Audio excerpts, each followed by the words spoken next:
Saudara, laga hidup mati akan terjadi antara Timnas Indonesia melawan Tiongkok malam nanti di Stadion Gelora Bung Karno, Jakarta. Pertandingan ini menjadi krusial karena kedua tim sama-sama wajib meraih kemenangan demi menjaga asa untuk lolos ke kualifikasi Piala Dunia 2026.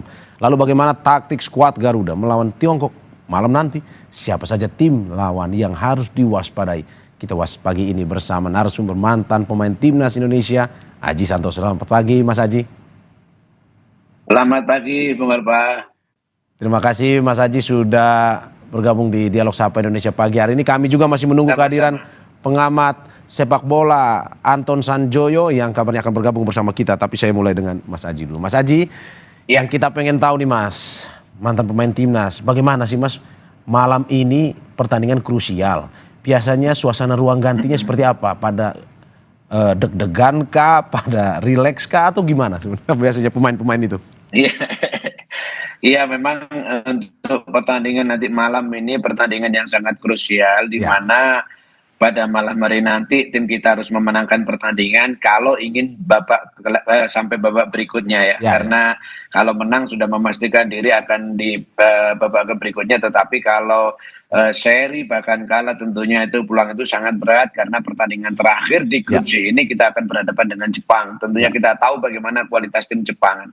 Yang jelas di ruang ganti juga memang sangat penting bagaimana seorang pelatih bisa menciptakan satu atmosfer yang sangat kondusif, pemain bisa rileks, pemain bisa tenang. Tentunya itu sudah menjadi kewajiban seorang pelatih menciptakan suasana seperti itu, karena ini pertandingan penting bagaimana pemain-pemain itu bisa rileks tapi tetap serius begitu. Jadi menurut saya memang di ruang ganti juga akan terjadi situasi yang benar-benar menurut saya akan membuat pemain-pemain lebih waspada, karena bagaimanapun juga pemain-pemain kita ini kan pemain-pemain yang sudah berpengalaman, pemain-pemain yang sudah memiliki jam terbang cukup tinggi. Jadi menurut saya itu akan bisa diatasi dengan baik melalui pemahaman-pemahaman yang diberikan seorang pelatih kepada seluruh pemain, Bung Arpa. Oke, Mas Aji, Andrea Pirlo, mantan punggawa Timnas Italia, itu tahun 2006 sebelum mendapatkan Piala Dunia, dia bilang beberapa saat sebelum main di final Piala Dunia, itu dia main PS, bersantai. Kalau di Indonesia seperti itu, apakah memang harus rileks itu Kak? Akhirnya bisa menunjukkan permainan terbaik nanti para pemain timnas kita, atau bagaimana sebenarnya? Iya, pemain memang harus enjoy ya untuk menghadapi satu pertandingan. Kebanyakan mayoritas dari pemain-pemain itu mendengarkan musik, mendengarkan lagu-lagu di ruang ganti itu akan membuat pemain lebih rileks sesaat ya. Artinya sebelum memasuki lapangan yang mana pemain perlu konsentrasi yang sangat penuh sebelum masuk lapangan, mereka lebih rileks. Banyak sekali caranya, salah satunya yang banyak dilakukan oleh para pemain itu memang mendengarkan musik kesukaan dari pemain. Apakah itu secara individu dia menggunakan earphone atau memutar di tape recorder atau yang lainnya. Itu memang salah satu cara untuk pemain supaya bisa enjoy sebelum pertandingan. Berarti enjoy ini penting ya, untuk dalam arti bahwa tidak boleh gugup, tidak boleh tegang dalam menghadapi pertandingan nanti ya?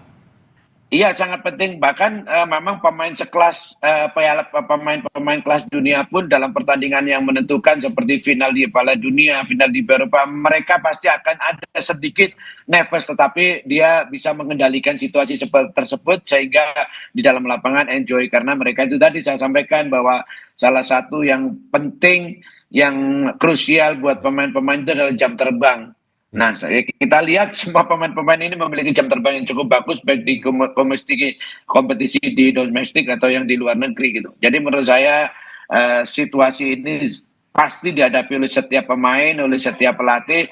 Tinggal bagaimana pelatih menciptakan satu situasi yang enjoy di dalam tim sebelum pertandingan. Oke, Mas Haji, ini yang bikin masyarakat penasaran. Biasanya beberapa jam sebelum pertandingan, kalau kita di Indonesia malam nanti, biasanya apakah memang selama menunggu hingga pertandingan mulai, kick off, itu apa saja kegiatan yang dilakukan? Apakah memang hari ini kosong kegiatannya, dalam arti bahwa istirahat penuh, mungkin bisa berkumpul bersama, atau mungkin ada latihan lapangan, latihan teknis, atau bagaimana sebenarnya?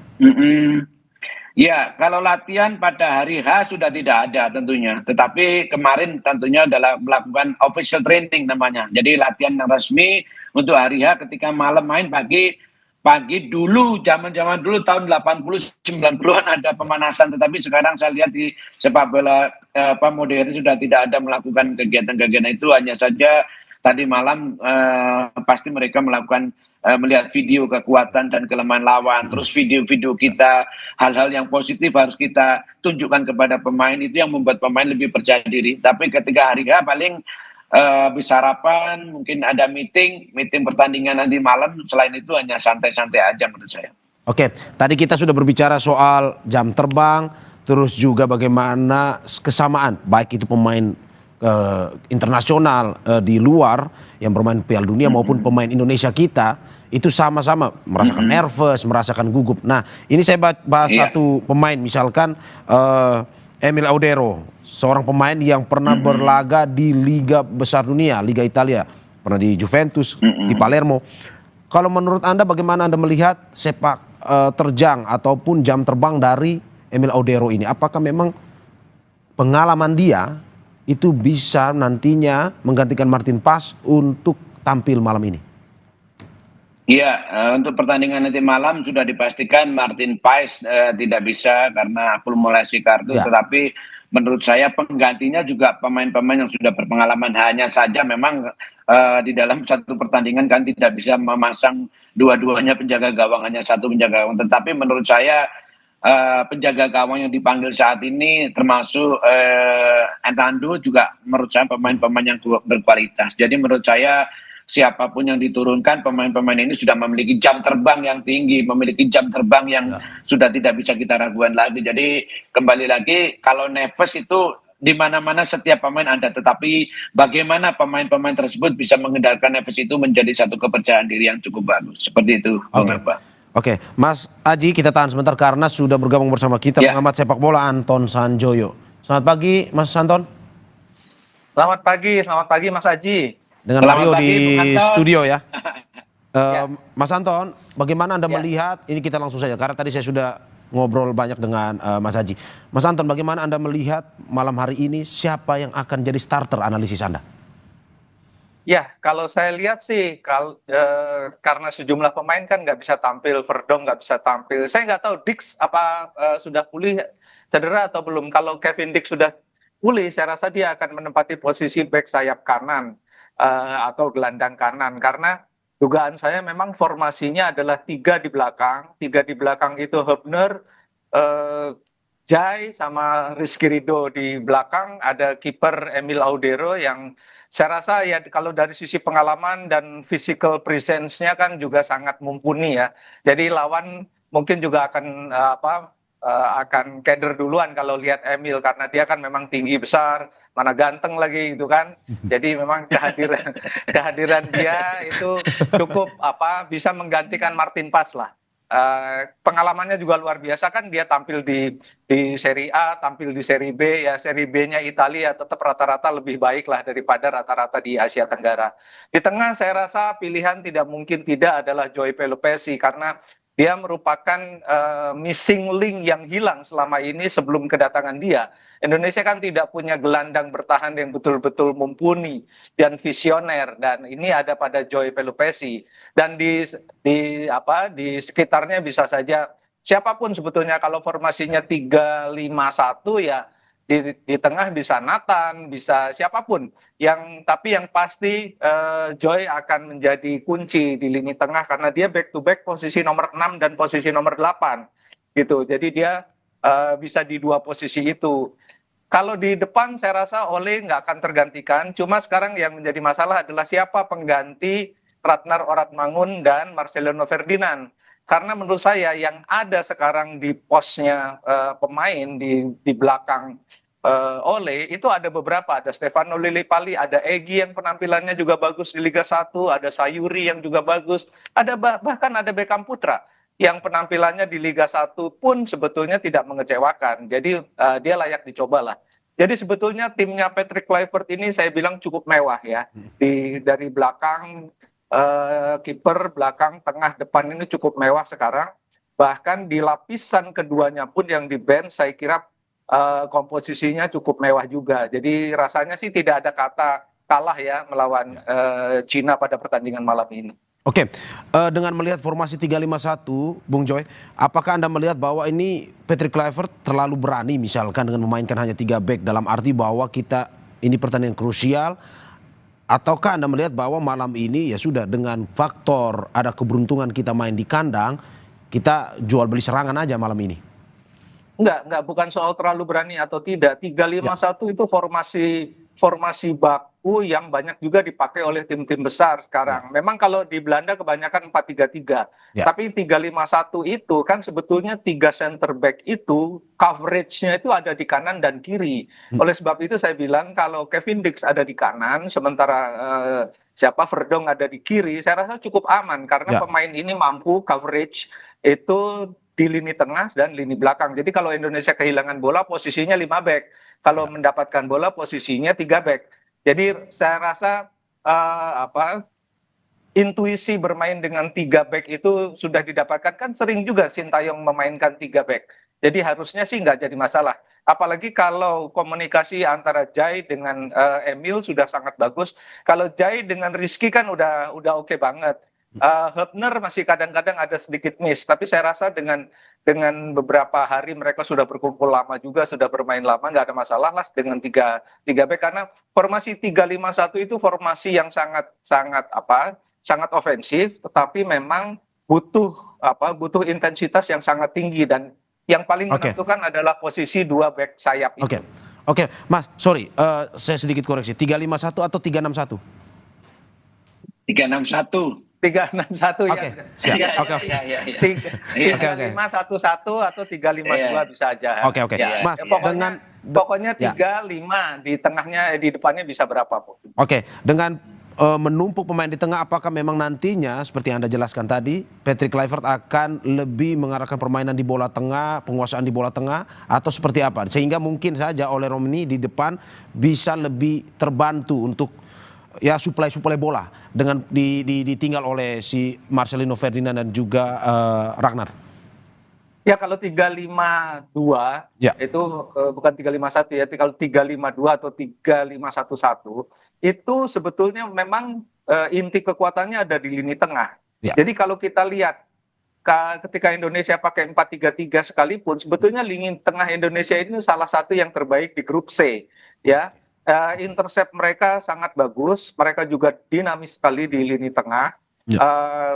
Transisinya juga bagus dari lini tengah. Oleh sebab itu saya selalu bilang kehadiran Joy Pelupesi ini merupakan missing link karena dia adalah pemain yang betul-betul punya visi bertahan yang sangat bagus. Jadi memang inti kekuatan Indonesia itu ada di lini tengah, sepanjang pemain-pemain yang ada di sana, terutama kalau saya bilang Nathan atau siapapun yang ada di sana mau melakukan intercept cepat ya, ketika pemain lawan mendapatkan bola di sekitar lini tengah, mereka berani tackling yang clean ya, berani tackling, berani berebut bola, berani berkelahi lah kira-kira di lini tengah, supaya mereka tidak bisa berkembang, berhenti saja di lini tengah lawan itu. Dan ini yang paling bisa melakukannya adalah pemain-pemain yang ada di lini tengah, karena memang perimeter mereka ada di sana. Jadi memang inti kekuatan Indonesia ada di lini tengah. Kalau lini belakang sudah cukup kuat, apalagi kalau Emil dengan dalam debutnya sangat meyakinkan ya, saya rasa sih Indonesia sulit ditembus dari lini tengah dan belakang.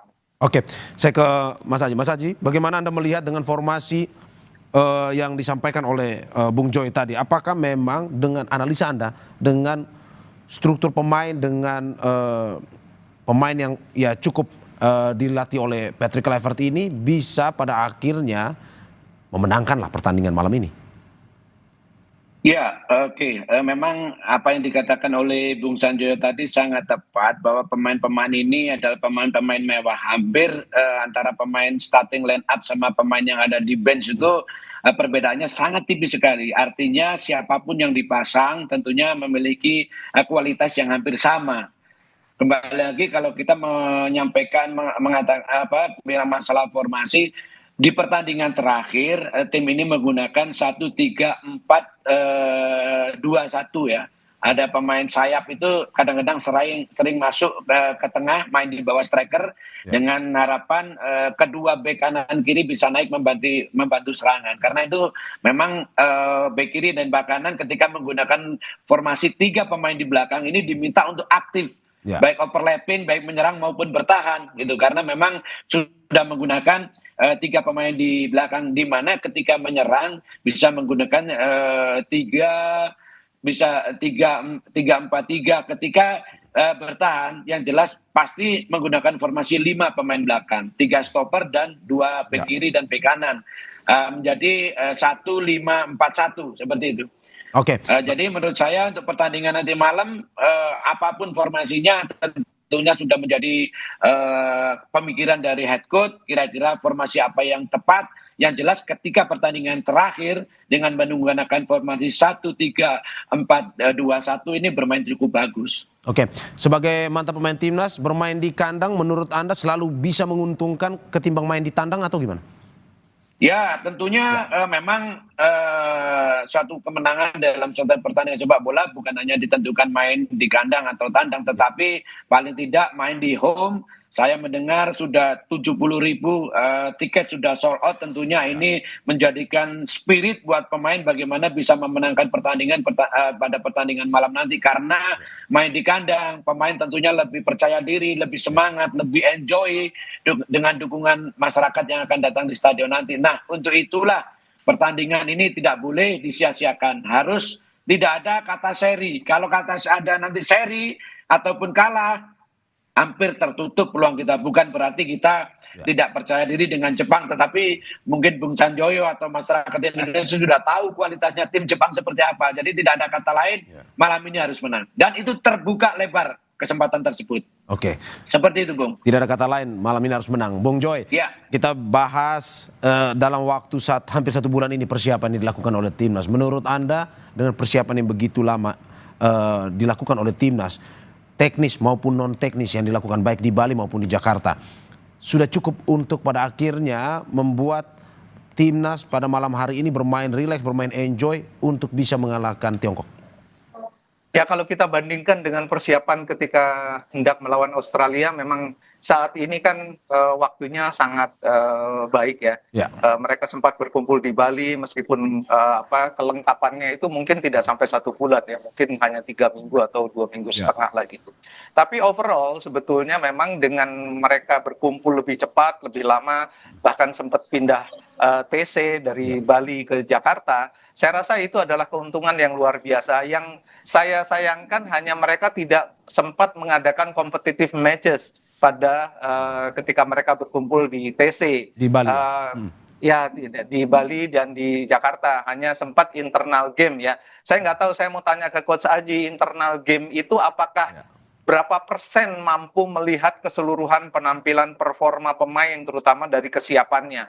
Karena kalau dalam bayangan saya, internal match itu kan mereka sempat beberapa kali melakukan pertandingan tim A lawan tim B gitu ya, timnya dibagi 2, lalu kemudian, nah ini yang saya meragukan apakah itu cukup ya, karena kan tidak cukup kompetitif. Saya tidak melihat apakah kalau di luar negeri kan internal match itu kadang-kadang pemainnya sampai cedera juga.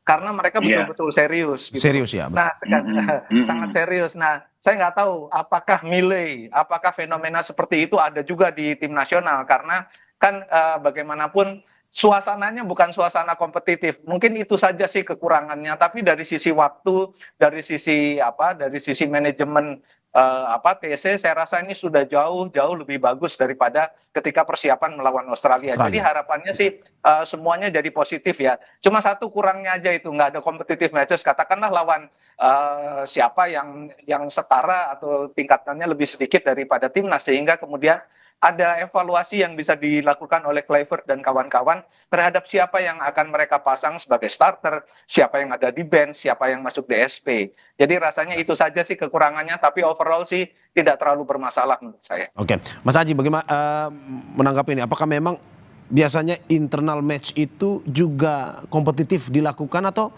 sebenarnya perlu juga nih kompetitif match dilakukan selama TC harusnya? Iya, kalau memang ini untuk timnas itu menurut saya meskipun hanya internal game, saya yakin pemain-pemain juga akan serius karena apa? Karena mereka juga ingin menghadapkan satu tempat di tim tersebut gitu loh. Mungkin ada pertimbangan dari tim pelatih, salah satunya ketika melakukan pertandingan seperti yang Bung Sanjo sampaikan, umpamanya melakukan friendly match dengan tim luar negeri, itu juga ada risikonya. Risikonya kalau tim kita mengalami kekalahan itu pun juga akan berakibat kepada mental tim yang nanti bisa sedikit down gitu loh. Jadi mungkin itu salah satu pertimbangan, tetapi dengan catatan ketika melakukan internal game pemain harus benar-benar 100%, harus benar-benar serius sehingga pelatih bisa melihat sejauh mana kesiapan tim ini untuk pertandingan melawan pertandingan yang benar-benar real ya, seperti pertandingan melawan Cina nanti. Jadi apa yang disampaikan Bung Sanjo tadi juga ada benarnya. Mungkin keseriusannya ketika internal game dengan friendly match dengan negara lain itu mungkin ada sedikit berbeda, tetapi kembali lagi ada dua permasalahan. Yang pertama, ditakutkan kalau seumpamanya terjadi kekalahan dengan tim kita akan mental akan sedikit bermasalah. Yang kedua, yang terpenting adalah ketika melakukan internal game pemain-pemain benar-benar 100%. Tapi menurut saya ketika internal game pasti pemain juga serius meskipun sama-sama menjaga jangan sampai pemain ini cedera. Seperti itu, Bung. Oke.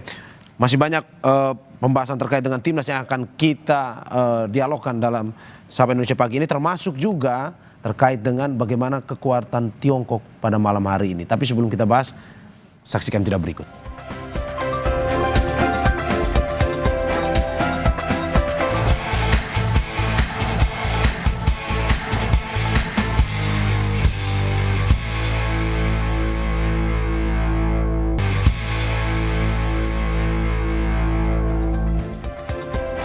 Saudara Menko Infrastruktur dan Pembangunan Kewilayahan Agus Harimurti Yudhoyono dan Menteri Ketenagakerjaan Yasirli siap mendukung Timnas Indonesia di gala pertandingan Timnas Indonesia melawan Tiongkok.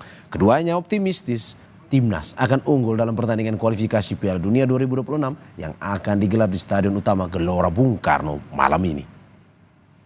Harus berdoa sekencang-kencangnya dan juga suara kita sekeras-kerasnya untuk mendukung timnas kita. Harus menang, harus menangnya menentukan. Mudah-mudahan berapa ya kira-kira ya? Kayaknya 2-0 deh. Indonesia lawan Cina dan kita harus dukung, Indonesia harus menang dan saya pastikan saya akan hadir di GBK. 2-1. Oke. Ya saudara, kita lanjutkan dialog kita bersama pengamat sepak bola Anton Sanjoyo dan juga mantan pemain Timnas Indonesia Aji Santoso. Sebelum saya ke Bung Joy, Mas Aji, bagaimana melihat bahwa 3 hari terakhir ini latihan tertutup di Jakarta, media hanya boleh beberapa menit saja untuk melihat aksi pemain timnas kita maupun juga pemain Tiongkok itu berlatih. Apa sebenarnya pelatihan apa sebenarnya yang dilakukan sehingga dalam arti bahwa tidak boleh terekspos media pun juga orang-orang luar tidak bisa menonton itu? Ya, yang pertama tentunya ada maksud dari head coach, dari tim pelatih kenapa tim ini tidak boleh ditonton untuk umum. Yang pertama, mereka benar-benar ingin konsentrasi ya di dalam latihan. Yang kedua, biasanya H-3 itu masih melakukan latihan taktikal. Ini taktikal ini jelas tidak boleh terekspos di luar. Karena nanti ini bahaya kalau sampai terekspos, ada lawan bisa tahu latihan apa yang dilakukan di lapangan, ini akan berbahaya. Tetapi kalau H-1 official training itu sudah tidak ada latihan taktikal, paling hanya aktivitas di lapangan seperti rondo, finishing, possession itu aja. Tetapi kalau H-3, H-4 itu tentunya masih melakukan taktikal. Untuk itulah latihan taktikal ini tidak boleh. Saya masih ingat ketika saya menjadi pemain, ketika uji coba dengan timnas dengan Chelsea, di mana waktu itu Chelsea oleh Jose Mourinho, tidak ada satupun orang boleh masuk waktu itu. Nah, H-4 dia melakukan latihan. Ini latihan taktikal, tapi memang di mana-mana latihan taktikal itu tidak boleh orang lain untuk umum masuk. Yang pertama untuk konsentrasi, yang kedua benar-benar rahasia nih, benar-benar tidak boleh sampai bocor latihannya itu. Seperti itu, Bung. Ya kalau bocor bisa bahaya Mas Aji ya. Udah ketahuan taktik kita. Iya, betul. Oke, Bung Joy, saya ini tadi kita bahas sedikit soal Tiongkok. Tiongkok juga akhirnya datang ke Indonesia 2 hari lalu, melakukan latihan juga di sini. Penyesuaian juga seperti pemain timnas kita, penyesuaian dengan iklim, penyesuaian dengan lapangan. suasana di Indonesia. Menurut Anda, Tiongkok adalah ancaman yang serius untuk malam ini untuk bisa kita lawan dari timnas Indonesia atau bagaimana sebenarnya? Di atas kertas.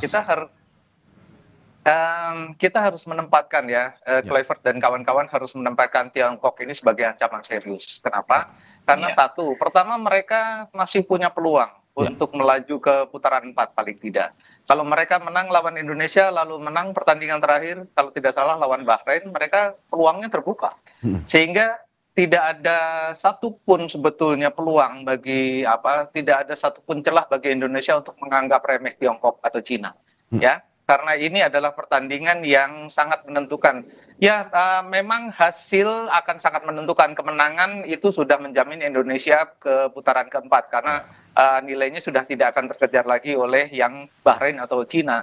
Tetapi kalaupun draw itu masih bisa sepanjang Bahrain kalah melawan Arab Saudi dalam pertandingan juga. Tapi kan kita tidak boleh menggantungkan nasib pada orang lain. Jadi harus menentukan nasib sendiri.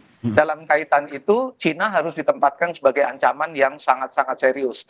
Karena mereka punya pemain-pemain juga yang menurut saya kualitasnya tidak boleh diremehkan ya. Meskipun mereka saya bilang ketika mereka menang di pertandingan kandang, mereka menang kebetulan lah. Karena mereka tuh cuma 3 shot, kemudian 2 menjadi gol. Jadi memang itu ada blundernya pemain-pemain Indonesia. Tapi itu tetap tidak bisa menjadi tolok ukur. Indonesia harus full fokus. Betul kata Mas Aji tadi, mereka harus benar fokus untuk memenangi laga ini dan jangan sampai kemudian menjadi bumerang karena ekspektasi masyarakat Indonesia kan begitu tinggi. Tapi saya lihat sih pertandingan lawan Brazil, melawan Bahrain dan melawan Arab Saudi ketika Indonesia menang itu mainnya enjoy aja tuh dengan begitu gemuruhnya GBK. Jadi saya sih yakin ya mereka akan tetap bermain dengan dengan kemampuan terbaik mereka, tidak perlu grogi juga karena memang harapannya sangat tinggi. Tapi mereka pemain-pemain yang profesional yang sudah teruji oleh waktu dan saya rasa sih melawan Cina tetap harus waspada. Saya yakin sih menang ya kalau dari semua sisi. Dari semua statistik, bahkan sekarang ranking FIFA-nya kan masih lebih tinggi Cina sebetulnya, tapi kualitas pemain yang ada di timnas senior ini menurut saya lebih bagus daripada Cina. Jadi tidak ada alasan untuk kalah sebetulnya ya. Dan saya rasa mereka sudah sangat dewasa lah, pemain-pemain yang sangat profesional dan mereka bisa bermain sangat lepas. Dugaan saya sih Indonesia menang lebih dari 2 gol sih kalau mainnya normal gitu ya. Seri pun bahkan tidak boleh ya Bung Joy? Seri pun bahkan tidak boleh? Karena kalau seri Indonesia akan menggantungkan pada hasilnya Bahrain. Nah ini yang berbahaya. Oke, Bung Joy, sebelum saya ke Mas Haji. Bung Joy, apa prediksi Anda malam ini dari Tiongkok dengan formasi seperti apa strateginya? Apakah malam ini akan lebih bertahan karena sudah menang kemarin? Dia akan lebih bertahan apalagi bermain di kandang Indonesia. Akan lebih bertahan atau justru akan ini lebih menyerang untuk menambah pundi-pundi gol juga? Kalau dari lihat kebiasaannya Cina sejak ditangani oleh pelatih yang sekarang, mereka sering bermain dengan 4-3-3. 4-3-3 itu formasi yang cukup ofensif tapi balance. Jadi saya rasa mereka tetap akan menggunakan formasi itu dan ada beberapa mereka juga sangat mahir ya dalam serangan-serangan sayap. Mereka punya Wulei, punya Serginho yang di tengah juga sangat dominan. Mereka punya Zhang Yuning juga di lini depan. Jadi mereka harus diwaspadai juga. Dengan tidak memandang remeh mereka, menurut saya justru itu akan menjadi fokus pada lini pertahanan dan lini tengah Indonesia supaya mereka bisa tidak terlalu melakukan eksplosif ya di gerakan-gerakan yang mengagetkan di lini pertahanan Indonesia. Jadi rasanya sih mereka tetap akan bermain menyerang tapi lebih balance, tidak sefrontal Indonesia lah gitu kira-kira. Oke, saya ke Mas Haji. Mas Haji, bagaimana Anda melihat pemain yang harus antisipasi melihat pertandingan kali lalu Cina versus Indonesia di kandang Cina? Apa yang timnas Indonesia harus antisipasi ke depan dalam arti bahwa tidak boleh terjadi yang seperti Bung Joy bilang, ada blunder-blunder yang dilakukan di kandang Cina kemarin. Oke, betul. Jadi ketika main di Cina kemarin kalau nggak salah bulan Oktober 2024 itu ya, sebenarnya apa yang disampaikan Bung Sanjoyo tadi tepat, bahwa Indonesia lebih mendominasi permainan, hanya melakukan dua kesalahan kecil yang akhirnya berakibat fatal. Saya masih ingat sekali kedua gol itu kesalahan dari lini belakang kita, di mana bek kiri dan bek kanan, salah satu center back juga tidak tepat menempatkan posisi mereka, sehingga ada lubang yang bisa dimanfaatkan oleh striker mereka yang muncul dari second line. Tentunya tim pelatih analisis sudah memutar kembali video tersebut, apa-apa yang menjadi kekurangan pemain kita, apa-apa yang menjadi kesalahan pemain kita ketika pertandingan pertama, itu sudah dievaluasi dan tidak boleh melakukan kesalahan sekecil apapun, terutama di lini belakang. Kenapa?